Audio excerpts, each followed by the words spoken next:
আল্লাহ নবী জানিয়ে দিয়েছেন, ও বাবা সাহাবীরা, বাবা ওই ব্যক্তিটার ছাইগুলো একত্রিত করা হলো, হাড্ডিগুলো পিষা হলো, হাড্ডি পিষিয়ে ছাই বানিয়ে দিয়েছেন। ছয়টা তিন ভাগে ভাগ করলেন, এক ভাগ জমিনে ছড়িয়ে দিলেন, এক ভাগ হাওয়ায় উড়িয়ে দিলেন, এক ভাগ সাগরে নিক্ষেপ করে দিলেন।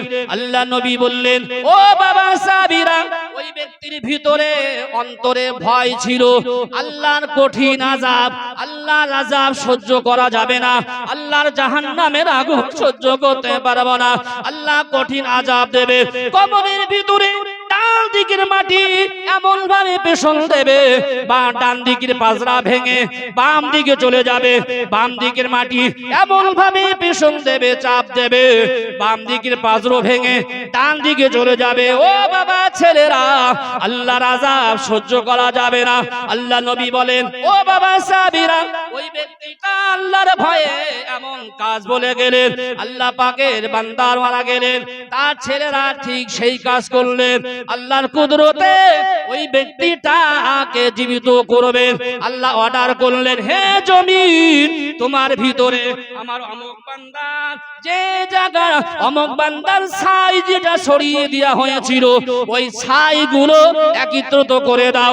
আল্লাহ আদেশ করবেন, হে হাওয়া, তোমার ভিতরে অমুক বান্দার ছাই যা ছড়িয়ে দেওয়া হয়েছিল একত্রিত করে দাও। হে সাগর, মহাসাগর, তোমার ভিতরে অমুক বান্দার ছাই একত্রিত করে দাও। আল্লাহর হুকুম পাওয়ার সাথে সাথে সব একত্রিত করে দেবেন। আল্লাহ পাক কুন ফায়াকুন ব্যবহার করবেন, আল্লাহর বান্দা তৈরি হয়ে যাবে। আল্লাহ বলবেন, বান্দা, তুমি জমিনের ভিতরে সন্তানদের এমন কাজ কেন করতে বলেছিলে? এত কিছু করার পরেও তারপরে যদি আল্লাহর কাছে দাঁড়িয়ে যায়, ভয় লাগবে না? এত কিছু ষড়যন্ত্র করলাম, এত কিছু ফন্দি করলাম, এত যুক্তি করে দিয়ে সব যুক্তি আল্লাহ ভেস্তে দেবেন, সব বেকার হয়ে যাবে। ইন্নাল্লাহ আলা কুল্লি শাইইন কাদির, সমস্ত ক্ষমতার মালিক আমার আল্লাহ। জোরে হবে না? বান্দা, তুমি এত কিছু কেন বলেছিলে দুনিয়ায়, এত কিছু কেন করতে বলেছিলে? উনি দেখো, আল্লাহ একমাত্র আপনার ভয়। এই আল্লাহর ভয়, খাউফ ইলাহি যদি আপনার ভিতরে থাকে, হাদিসে ব্যাখ্যা এসেছে, এই আল্লাহর ভয় অন্তরে ছিল। আল্লাহ বলে, বান্দা, তুমি যখন আমার ভয় তোমার অন্তরে ছিল, আমার ভয় যখন এই কাজ করতে বলেছিলে, যাও। নবী পাক সাল্লাল্লাহু আলাইহি ওয়াসাল্লাম জানিয়েছেন, আল্লাহ পাক তাকে জান্নাত নসিব করে দেবেন। জোরে হবে না? হাদিসে ব্যাখ্যা একই রকম হাদিস, আল্লাহর ভয় অন্তরে থাকলে কি ফায়দা পাওয়া যাবে। বুখারী শরীফে 3480 নম্বর হাদিস, হযরত আবু সাঈদ খুদরি রাদিয়াল্লাহু আনহু থেকে বর্ণিত। তিনি বলে, রাসূল সাল্লাল্লাহু আলাইহি ওয়াসাল্লাম বলেছেন, বনী ইসরাঈল গোত্রের ভিতরে এমন একটা ব্যক্তি ছিলেন, সেই ব্যক্তিটা 100 নয় 99টা মানুষ খুন করেছে। এটা বুখারী শরীফের ভিতরে আছে, হাদিসটা একদম সহিহ সনদে বর্ণিত। আল্লাহ নবী বলছেন, বাবা সাহাবীরা, 99টা মানুষ খুন করার পরে তখন তার সজাগ হলো, আমি এতগুলো মানুষ মার্ডার করেছি, হত্যা করেছি, আল্লাহর আযাব, আল্লাহর গজব আমাকে তো ছাড়বে না, কি অন্যায় কাজ করলাম। ওই ব্যক্তিটা এবার ভালো হওয়ার জন্য বা তওবা করে ফিরে আসবেন, আমি এতগুলো অন্যায় করেছি, আল্লাহ আমাকে মাফ করবেন। আল্লাহ কি করলে, কোন কাজ করলে, কোথায় গেলে আমার এই গুনাহগুলো ক্ষমা হবে, আমার এই পাপের আমার মাফ হবে।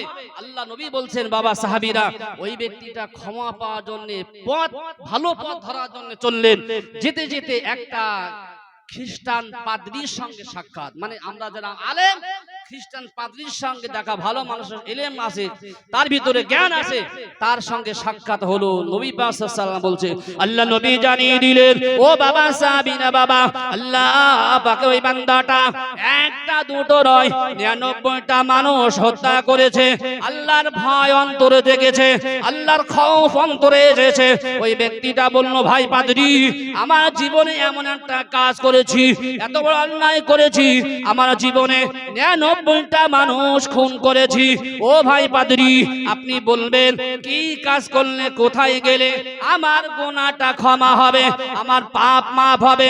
পাদ্রী বলল, হে আল্লাহর বান্দা, না না না না, আপনি এত বড় অন্যায় করেছেন, আপনি জীবনে 99টা মানুষ খুন করেছেন, এত বড় জঘন্য কাজ করেছেন, আল্লাহ আপনাকে ক্ষমা করবেন না, আল্লাহ আপনাকে মাফ করবেন না, আপনি চলে যান, বেরিয়ে যান।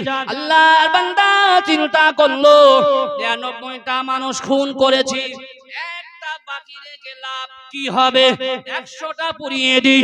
ওই পাক বললেন বাবা সাহাবীরা ওই ব্যক্তিটা পাদ্রীটাকে হত্যা করলেন। তাহলে কত হলো? তাহলে 100 তো পুড়ে গেছে। উনি বলছেন যখন ক্ষমা যখন হবেই না, মাপ যখন হবে না, উনি যখন বলছেন, তাহলে আমার আর একটা বাকি রেখে লাভ নাই। হাদিস ব্যাখ্যা এসেছে নবী পাক সাল্লাল্লাহু আলাইহি ওয়াসাল্লাম বলেছেন ওই ব্যক্তিটা আল্লাহর ভয় ছিল বটে, কিন্তু উনাকে ফিরিয়ে দেয়া হলো।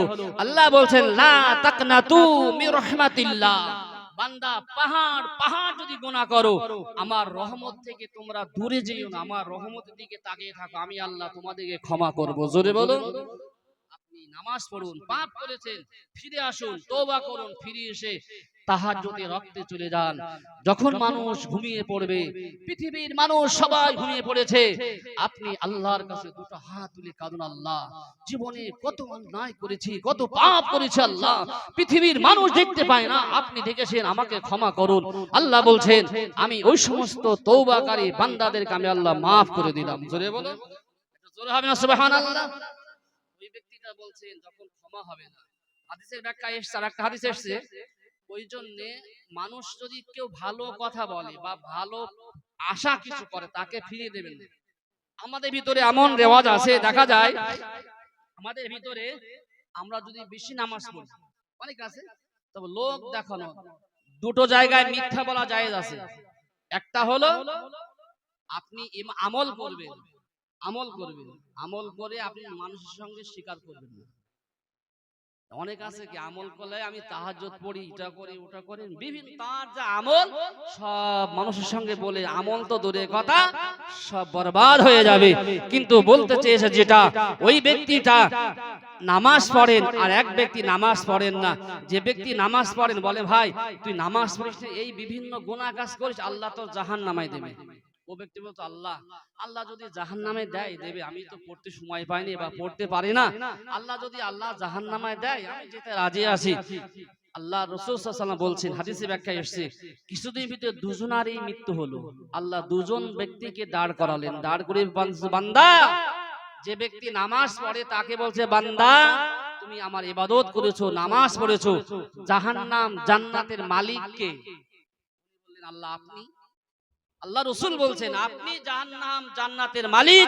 আল্লাহ পাক বলছেন তাহলে আমার এই বান্দাটাকে তুমি জাহান্নামে যাবে, জাহান্নামে চলে যাবে, জাহান্নামী হয়ে যাবে। তুমি যে পাওয়ার তোমার দেয়া ছিল, এই পাওয়ারটা তুমি যে বলতে, এই পাওয়ারটা তুমি কোথায় পেয়েছিলে? আমি আল্লাহ মহা জ্ঞানী, মহা করুণাময়, দয়াশীল, মায়াশীল। দেখো আজকে কঠিন দিনে আমার বেনামাজি যে নামাজ পড়তো না, সে আমার ভয় করতো, সে আমাকে মানতো, কিন্তু তোমার মতন তোমাকে এরকম উল্টো পাল্টা বলতো না। আমি তাকে পাওয়ার দিয়েছিলাম তাই বলতো, যাও আমি আল্লাহ তোমাকে আজকে জাহান্নামী বানিয়ে দিলাম, আমার বেনামাজি যিনি তাকে আমি জান্নাতি বানিয়ে দিলাম। সুবহানাল্লাহ। মানুষ যদি গুনাহ করে তাকে ভালো পরামর্শ দেয়, গুনাহ করছ এইটা করিস, ওটা করিস, তোর আল্লাহ মাফ করবে না, তুই জাহান্নামে যাবি না। জাহান্নামে যাওয়া তো সহজ নয়, আল্লাহ যে রহমত।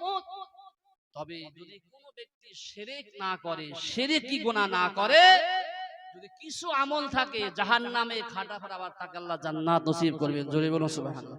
এই হাদিস প্রসঙ্গে এসেছে, এই হাদিসটা আছে, বলতে অনেক সময় চলে যাবে, আমাদেরকে যাব না। তো যে কথা বলছিলাম, তাহলে 99টা জায়গায় 100 মার্ডার করা হলো। আবার অন্তরে ভয়, আল্লাহ কি কাজ করলাম, 100 পুড়িয়ে ফেললাম, আল্লাহ আমার কি মাফ হবে না? আল্লাহ নবী জানিয়ে দিচ্ছেন, ও বাবা সাহাবীরা বাবা শোনো, ওই বনী ইসরাইল গোত্রের মানুষটা 100 মার্ডার করলেন। 100 মার্ডার করার পরে আবার আমার ভয়, আল্লাহর ভয়ে জমিনে ছুটতে শুরু করেছেন। একজন পথিকের সঙ্গে সাক্ষাৎ হলো। পথের মানুষ বলল, ভাই আপনি আমাকে একটু বলবেন কোন জায়গায় গেলে একটা আল্লাহওয়ালা মানুষের পাওয়া যাবে, কোন জায়গায় গেলে একটা ভালো মানুষ সাক্ষাৎ হবে? আল্লাহ নবী বলছেন, ও বাবা সাহাবীরা ওই পথিকটা বললেন আপনি চলে যান অমুক পাহাড়ের নিকটে চলে যান, ওই পাহাড়ের উপরে একজন আল্লাহওয়ালা আছেন, আল্লাহর বান্দা 100 মার্ডার করেছেন, তওবা করার জন্য ভালো হওয়ার জন্য ছুটতে শুরু করেছে। আল্লাহ রাসূল জানিয়ে দিয়েছেন ও বাবা সাহাবীরা, আল্লাহর কি মহিমা, আল্লাহর কি কুদরত দেখা যায়। তার মৃত্যুর সময় হয়ে গেছে, আল্লাহ পাক আল্লাহ তাআলা ফেরেশতা আজরাইল সাল্লামকে পাঠিয়ে দিয়েছেন। একদল ফেরেশতা আজরাইল সাল্লামের সঙ্গে পাঠিয়েছেন রহমতের ফেরেশতা, একদল গজবের ফেরেশতা। আল্লাহর হুকুমে ওই ব্যক্তিটা আর জানটা কবজ করা হলো, ব্যক্তিটা জমিনে পড়ে গেলেন। আল্লাহর গজবের ফেরেশতারা বলল এই ব্যক্তিটা 100 মার্ডার করেছে, এর ঠিকানা জাহান্নামে হবে, আমরা তার রূহটাকে নিয়ে যাব। আল্লাহ নবী বলছেন বাবা সাহাবীরা, রহমতের ফেরেশতা বলল না না না না, এই ব্যক্তি 100 মার্ডার করার পরেও আল্লাহর ভয় অন্তরে ছিল, গুনাহ ক্ষমা পাওয়ার জন্য ভালো জায়গায় চলছিল, তার নিয়তটা ভালো ছিল। না না না, এই ব্যক্তিটা জান্নাতি হবে, আমরা তাকে রূহটা নিয়ে যাব। আল্লাহ নবী জানিয়ে দিয়েছে, আল্লাহ পাক মহাজ্ঞানী মহাশক্তিমান, আল্লাহ সব খবর রাখেন, সব খবর জানেন। আল্লাহ পাক সঙ্গে সঙ্গে ফেরেশতা ঝগড়া লেগে গেছে, উভয় ঝগড়া লেগে গেছে। আল্লাহ আদেশ করলেন হে মালাইকা ফেরেশতারা, আমি আল্লাহ জানিয়ে দিলাম, হে জাহান্নামের ফেরেশতা দাঁড়িয়ে যাও, হে জান্নাতের ফেরেশতা দাঁড়িয়ে যাও, তোমাদের উভয়ে ঝগড়ার কারণটা আমি আল্লাহ জানি, তোমরা কি করো। ওই ব্যক্তিটা গন্তব্যস্থল থেকে যেখান থেকে বার হয়েছে ওখান থেকে যে পর্যন্ত এসেছে এই জায়গাটা মাপতে শুরু করো, আর যেদিকে চলছিল গুনাহ ক্ষমা পাওয়ার জন্য চলছিল ওই জায়গাটা মাপ শুরু করো।